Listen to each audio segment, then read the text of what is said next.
आमिर साहब आपसे आगाज़ करी हूँ, चूँकि फॉर्मेशन कमांडर कॉन्फ्रेंस में जिस तरह का एलामिया जो बड़ी अहम बातें सामने आई हैं, पाक फ़ौज के ख़िलाफ़ कहा गया कि प्रोपेगेंडा करने वालों के ख़िलाफ़ सख्त कानून साजी का भी मुतालबा किया गया है, जाली खबरें बेचने वालों के ख़िलाफ़ भी कार्रवाई, और दूसरी तरफ GOH केस में बानी PTI पर भी फर्द जुर्म लगा दी गई है, कई अहम रहनुमा भी गिरफ्तार कर लिए गए हैं। आपको क्या लगता है अब क्या एक्शन का वक्त है, और क्या ये जो पाक फ़ौज के ख़िलाफ़ प्रोपेगेंडा करने का एक ट्रेंड है अब उसको मंतकी अंजाम तक पहुंचाया जाएगा?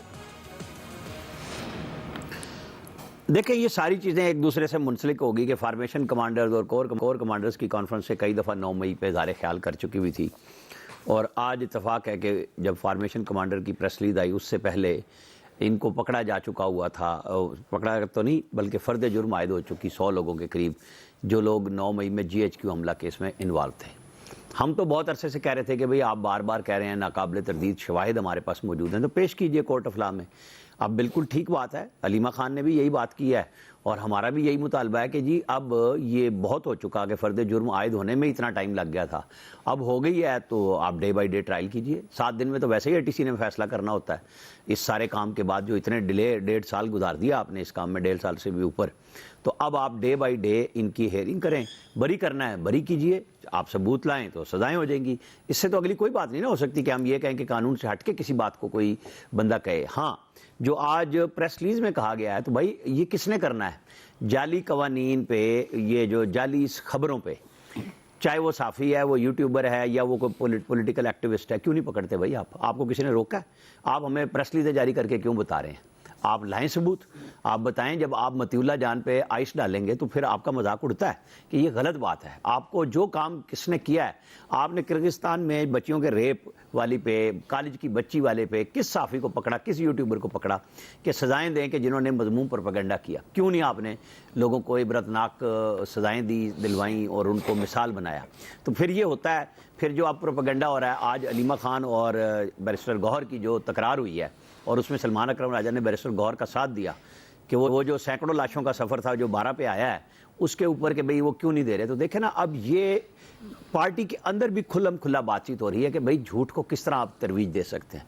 तो फिर कवानीन को हरकत में अदालतों के अंदर प्रोसिक्यूशन लेके आए। आप और हम प्रेस रिलीज़ों के ऊपर बात करते रहें, कब तक करेंगे?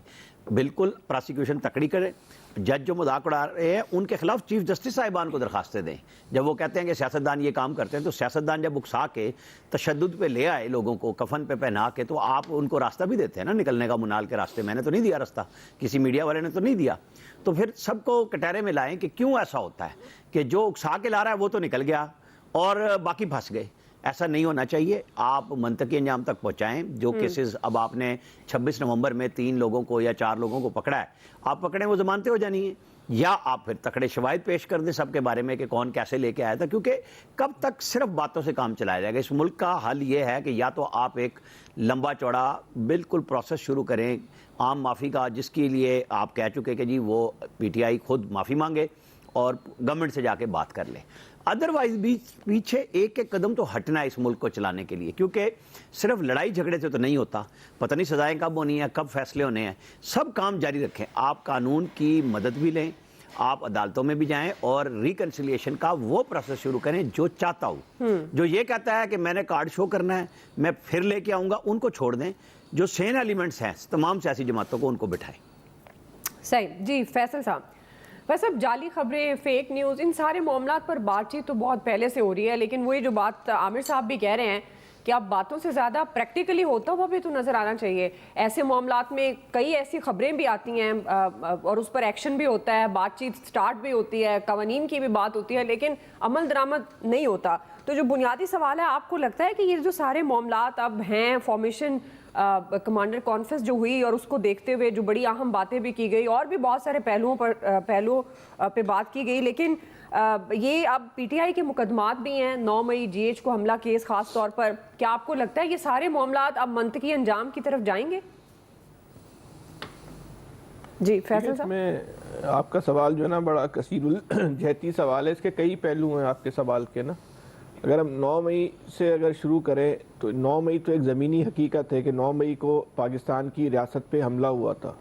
9 मई کا دن جو ہے وہ پاکستان کی تاریخ کا وہ سیاہ ترین دن ہے.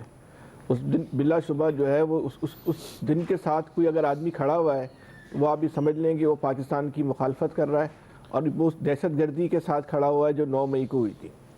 لیکن کئی سوالات ہیں کہ 9 مئی کو ہم اور سب مل کے پورا میڈیا بولتا ہے کہ بھائی بدترین دہشت گردی ہوئی, تو اس 9 مئی کو پھر فرض جرم عائد کرنے میں اتنا طویل عرصہ کیوں لگا ہے؟ اس کا ذمہ دار کون ہے؟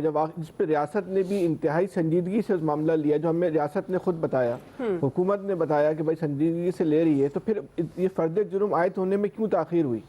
باقی معاملات میں تو اتنی تاخیر نہیں ہوتی جو اتنا اہم نوعیت کا واقعہ تھا. تو آپ پھر ان لوگوں کو بھی, اگر آپ واقعی 9 مئی کے اصل کرداروں کو اس کیفر کردار تک پہنچانا چاہتے ہیں, ان کو سزا دلوانا چاہتے ہیں, تو پھر آپ ان کرداروں کو بھی سامنے لے کر آئیں کہ جنہوں نے اس کی وجہ سے جو ہے وہ یہ تاخیر ہوئی ہے. یہ تاثر نہ جائے کہ 9 مئی کو جو ہے اس کو سیاسی حربے کے طور پہ یا مخالفوں کے خلاف سیاسی ہتھ کنڈے کے طور پہ جو ہے اس کو جو ہے وہ استعمال کیا جائے, کیونکہ 9 مئی کو جو کچھ ہوا وہ پاکستان کی تاریخ کا افسوسناک ثانیہ تھا, اور وہ کچھ ہوا جو بھارت چاہتا تھا کہ ہمارے کور کمانڈر کے گھروں میں گھس کے جو ہے لوگوں نے جو ہے حملے کی. اس پہ کوئی کمپرومائز نہیں ہونا چاہیے, اور اب تک جو کمپرومائز ہوا اس کے ذمہ داروں کے خلاف جو ہے وہ کارروائی ہونی چاہیے. اب جھوٹی خبروں کا جہاں تک تعلق ہے کہ جھوٹی خبریں ہوں یا پروپیگنڈا مہم ہو, یہ ناقابل برداشت ہے حکومت کے لیے بھی اور ریاست کے لیے بھی. اس پہ کوئی برداشت نہیں ہونا چاہیے, چاہے وہ جھوٹی خبر کسی ایک عام انسان کے خلاف ہو یا حاکم وقت کے خلاف ہو. ایک عام انسان کے خلاف بھی جھوٹی خبر لگتی ہے تو اس کے لیے بھی اتنی کڑی سزا دینی چاہیے جتنی جو ہے وہ حاکم وقت کے خلاف یا طاقتور لوگوں کے خلاف لگتی ہے. اسی طرح سوشل میڈیا کا پروپیگنڈا ہے, اتنا بے رحمی اور صفاقی سے ہوتا ہے. کسی کی اگر عزت کو اچھالنا ہے تو اتنی بے رحمی اور صفاقی سے اس کو اچھالا جاتا ہے, اس پہ کوئی برداشت نہیں ہونا چاہیے. بالکل کارروائی ہونی چاہیے, لیکن سب کے ساتھ ہونی چاہیے, چاہے وہ میرے ذات کے خلاف کوئی کرے, عام آدمی کے خلاف کرے یا کسی طاقتور کے خلاف کرے. یہ تاثر نہ جائے کہ اگر یہ پروپیگنڈا حکمرانوں کے خلاف ہو رہا ہے, طاقتور لوگوں کے خلاف ہو رہا ہے, تو ان کے خلاف تو کارروائی ہو, لیکن کسی اور کے خلاف, عام آدمی کے خلاف ہو تو کارروائی نہ ہو. پھر ہمیں اس بات کا تعین کرنا پڑے گا کہ ہم صرف جو جھوٹی خبریں ہیں ان کے خلاف کارروائی کریں. تو اس کے لیے بہتر یہ ہوگا اس کے لیے کہ تمام اسٹیک ہولڈرز کو ایک اس اعتماد ملے, ان کو بتائیں کہ بھئی یہ کارروائی کریں, تاکہ یہ جتنا بھی آپریشن ہے کہ جھوٹ کے ساتھ کھڑا نہیں ہونا چاہیے کسی کو بھی, ہمیں بھی, آپ کو بھی, کسی کو بھی, کیونکہ جھوٹ کے نقصانات بہت ہوتے ہیں. تو جھوٹ جو ہے اس کے پھر پیر نہیں ہوتے پھر آپ, لیکن آپ سچ کو بھی نہ روکیں, کیونکہ ہم جب یہ دیکھتے ہیں کہ ہم سچ کو روکتے ہیں تو پھر جھوٹ اپنا راستہ بناتا ہے.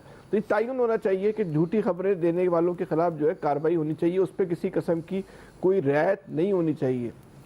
لیکن یہ طے کیسے ہوگا؟ مثال کے طور پہ ایک آدمی کہتا ہے کہ 9 مئی کو جو ہے وہ پاکستان کی انتخابی تاریخ کی بدترین دھاندلی ہوئی, 8 فروری کو دھاندلی ہوئی, اور ایک کہتا ہے, صحافی کہتا ہے کہ 8 فروری کی جو الیکشن ہے وہ بڑے منصفانہ ہے.